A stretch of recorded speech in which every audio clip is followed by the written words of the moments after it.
Bismillahirrahmanirrahim. Assalamualaikum warahmatullahi wabarakatuh. Alhamdulillahirabbil alamin wassalatu wassalamu ala Rasulillah. Amma ba'd. Alhamdulillah. Pada kesempatan kali ini kami dari kelompok 4, saya Imamah Awaliyah dan rekan saya Uswatun Hasanah akan mempresentasikan tentang macam pendekatan dalam penelitian kualitatif pendidikan Islam. Next. Baik, pengertian penelitian pendidikan Islam. Penelitian berasal dari bahasa Inggris research yang berarti mencari kembali. Dalam bidang ilmu pengetahuan, yang dicari kembali adalah pengetahuan yang benar. Tata cara yang digunakan untuk mencari kebenaran dengan menggunakan metode ilmiah. Penelitian ilmiah yaitu penelitian yang sistematik dan terkontrol berdasar atas data empiris. Dengan demikian dapat disebut juga penelitian adalah suatu proses sistemika dan objektif atau bersifat universal untuk memperoleh ilmu pengetahuan yang benar, dapat dipercaya dan dipertanggungjawabkan. Baik, itu tadi sekilas tentang pengertian penelitian.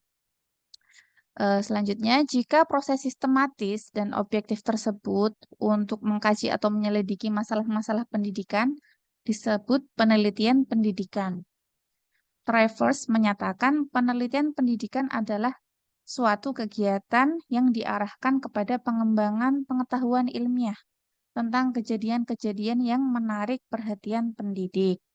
Nah, karena di sini kita belajar tentang penelitian pendidikan Islam, maka definisi penelitian pendidikan ini akan kita kaitkan dengan Islam itu sendiri. Nah, sebagaimana kita ketahui, Islam itu sebuah agama yang berasal dari bahasa Arab, aslama, yuslimu, islaman, eh, dari yang berarti selamat. Dengan pengertian demikian, secara harfiah Islam dapat diartikan patuh tunduk berserah diri untuk mencari keselamatan. Nah, baik selanjutnya, ruang lingkup pendidikan, ruang lingkup penelitian pendidikan Islam. Yang pertama, pendidikan Islam sebagai mata pelajaran yang diberikan di lembaga-lembaga pendidikan umum, mulai tingkat sekolah dasar sampai perguruan tinggi yang berbasis Islam. Yang kedua, pendidikan Islam sebagai lembaga pendidikan formal, non-formal, dan informal. Eh, Jika formal itu bisa dari madrasah, pesantren, perguruan tinggi, eh, sedangkan yang non-formal itu bisa di sekitar kita mungkin ada madrasah diniyah, Raudhatul Atfal, atau ada kajian-kajian di masjid. Sedangkan lembaga pendidikan yang informal itu bisa dimulai dari pendidikan Islam di lingkungan keluarga atau lingkungan masyarakat sekitar. Next.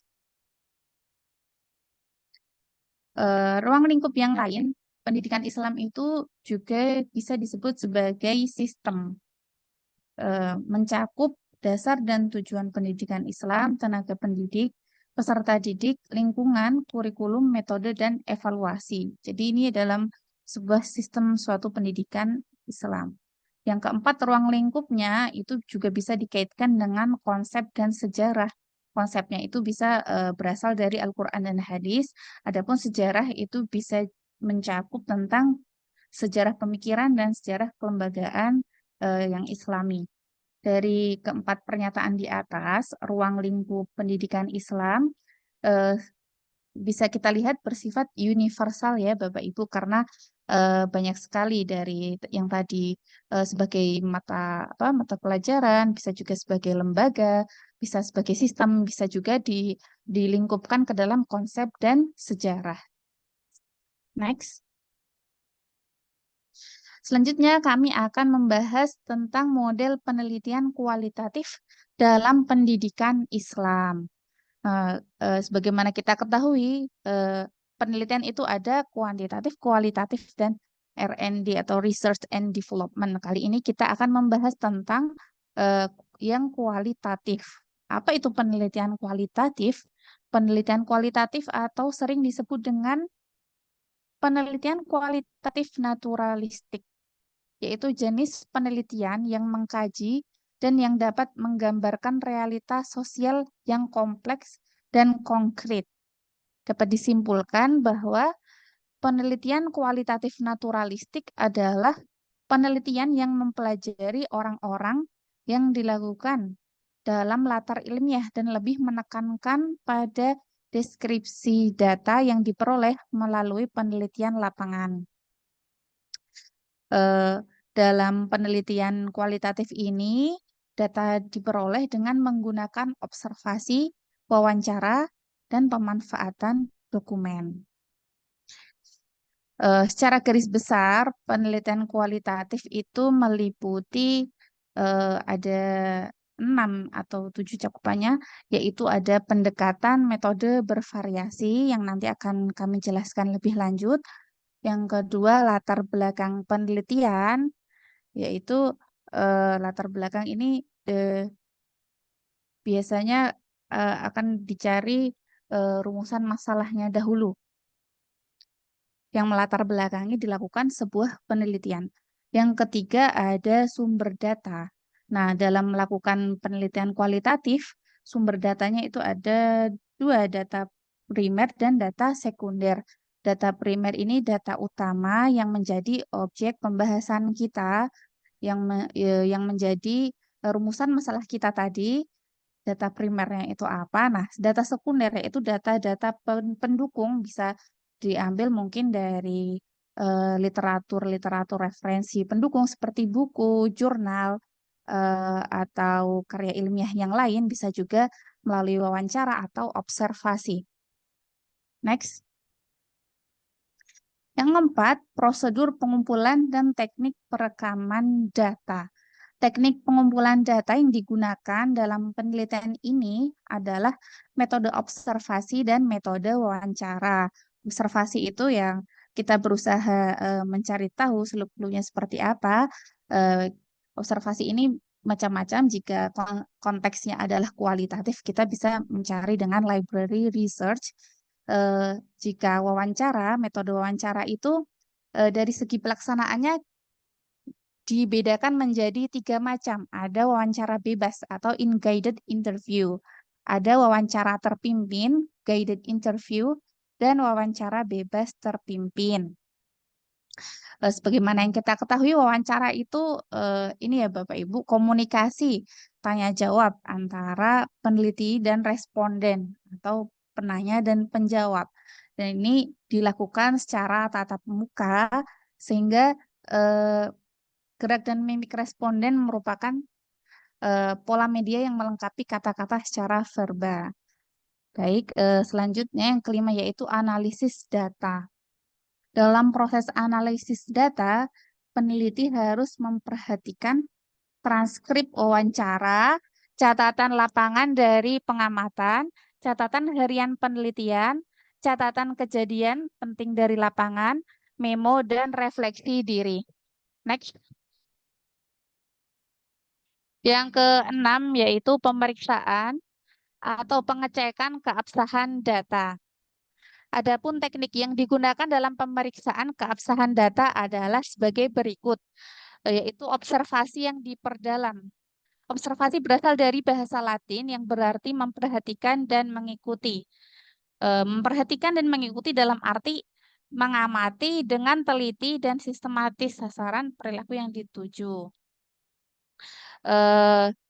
Selanjutnya yaitu triangulasi. Triangulasi data dibagi menjadi 3, yaitu triangulasi data, triangulasi dengan metode, dan triangulasi sumber. Selanjutnya, tahap-tahap penelitian. Tahap-tahap penelitian yang dimaksud dalam penelitian ini adalah berkenaan dengan proses pelaksanaan penelitian. Sebagaimana yang dikutip Mulong, penelitian kualitatif dapat dibagi ke dalam 3 tahap, yaitu pralapangan, tahap pekerjaan lapangan, dan tahap analisis data. Baik, selanjutnya akan dijelaskan oleh rekan kami, Kak Uswatun Hasanah. Kami persilahkan. Baiklah, selanjutnya yaitu bentuk-bentuk kerancangan penelitian kualitatif dalam pendidikan Islam. Yang pertama yaitu ada teoritas data. Ya, teoritas data itu merupakan prosedur penelitian kualitatif yang sistematik, di mana peneliti melakukan generalisasi suatu teori yang menerangkan konsep, proses, tindakan, atau interaksi mengenai suatu topik terhadap objek yang akan diteliti. Dalam sasaran lembaga pendidikan Islam dengan level konseptual yang luas. Jadi tujuan dari teoritas di data ini yaitu untuk menentukan kondisi yang memunculkan sejumlah tindakan yang berhubungan dengan suatu fenomena dan akibatnya. Dalam dunia pendidikan, teori ini juga digunakan untuk meneliti bagaimana proses kegiatan pengajaran, proses bimbingan, dan pengelolaan kelas manajemen, dan bagaimana hubungan antara guru dan siswa di sekolah. Yang kedua yaitu rancangan peneliti etnografik. Rancangan penelitian etnografik ini merupakan prosedur penelitian kualitatif untuk mendeskripsikan dan menganalisa, menginterpretasi pola perilaku, kepercayaan, dan bahasa bersama dari segi sekelompoknya yang berkembang pada seluruh waktu. Dalam lingkungan pendidikan, penelitian ini dirancang untuk meneliti tentang bagaimana kurikulum yang diterapkan, serta metode apa yang digunakan guru untuk mengajar. Yang ketiga yaitu rancangan penelitian naratif. Dalam rancangan ini, seorang peneliti mendeskripsikan kehidupan individual, mengumpulkan dan menceritakan informasi tentang kehidupan individu-individu, serta melaporkannya secara naratif tentang pengalaman-pengalaman mereka. Yang keempat yaitu rancangan studi kasus. Penelitian dalam rancangan studi kasus ini dilakukan untuk memperoleh pengertian yang mendalam, seperti mengenai situasi dan makna sesuatu yang diteliti. Penelitian ini lebih mementingkan proses daripada hasil, dan lebih mementingkan konteks daripada suatu variabel khusus, dan lebih ditunjukkan untuk menemukan sesuatu daripada kebutuhan konfirmasi. Pada penelitian ini menganalisa bagaimana keadaan individu dan peserta didik dalam persoalan sosial maupun pola kehidupannya, baik dalam hal pergaulan maupun sikap di dalam masyarakat. Yang kelima yaitu rancangan metode campuran. Dalam penelitian metode campuran ini, peneliti mengkombinasikan data kualitatif dan kuantitatif, yaitu untuk menerangkan dan mengeksplor problem penelitian dengan cara terbaik. Nah, rancangan metode ini juga merupakan prosedur untuk mengumpulkan data kualitatif dan kuantitatif dalam satu penelitian yang tunggal, dan untuk menganalisa, melaporkan data berdasarkan prioritas, sekuensi, dan level integrasi informasi. Biasanya rancangan ini ditunjukkan dalam pengisian hasil studi atau nilai akhir di sekolah. Yang keenam yaitu rancangan penelitian tindakan. Penelitian ini memanfaatkan data kuantitatif dan data kualitatif seperti metode campuran. Akan tetapi fokusnya lebih merupakan terapan. Tujuan dari penelitian tindakan ini di dalam dunia pendidikan yaitu untuk meningkatkan praktek pendidikan dan pengajaran di mana guru melaksanakannya berkaitan problem yang mereka hadapi dalam setting sekolah. Dalam pendidikan dan pengajaran, rancangan penelitian tindakan ini merupakan prosedur sistematik yang dipakai oleh guru atau peneliti untuk mengumpulkan data kualitatif tentang cara-cara mereka bekerja, bagaimana mereka mengajar, dan bagaimana baiknya siswa belajar. Next, Pak. Jadi kesimpulannya yaitu penelitian kualitatif dalam bidang pendidikan Islam merupakan upaya untuk menyajikan konsep, visi misi, agama, dan perspektifnya di dalam dunia dari segi konsep, perilaku, persepsi, dan persoalan tentang manusia yang diteliti. Misalnya, dapat berupa penelitian tentang kehidupan, riwayat, dan perilaku seseorang, rancangan penelitian kualitatif dalam pendidikan Islam.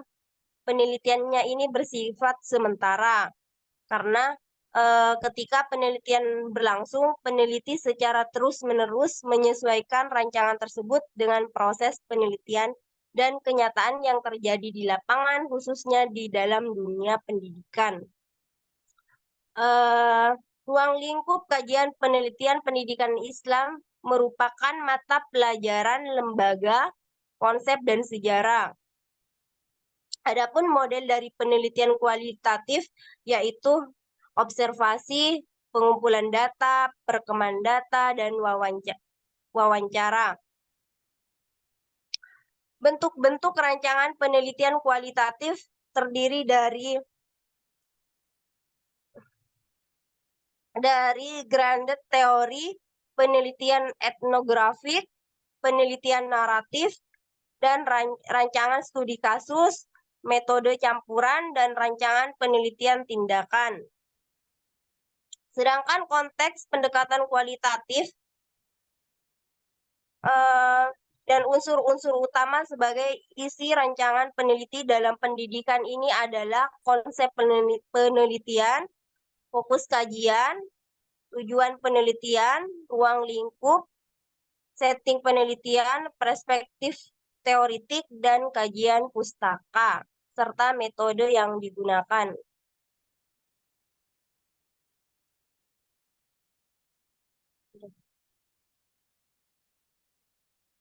Sekian presentasi dari kelompok kami, kurang lebihnya mohon maaf. Assalamualaikum warahmatullahi wabarakatuh. Assalamualaikum warahmatullahi wabarakatuh.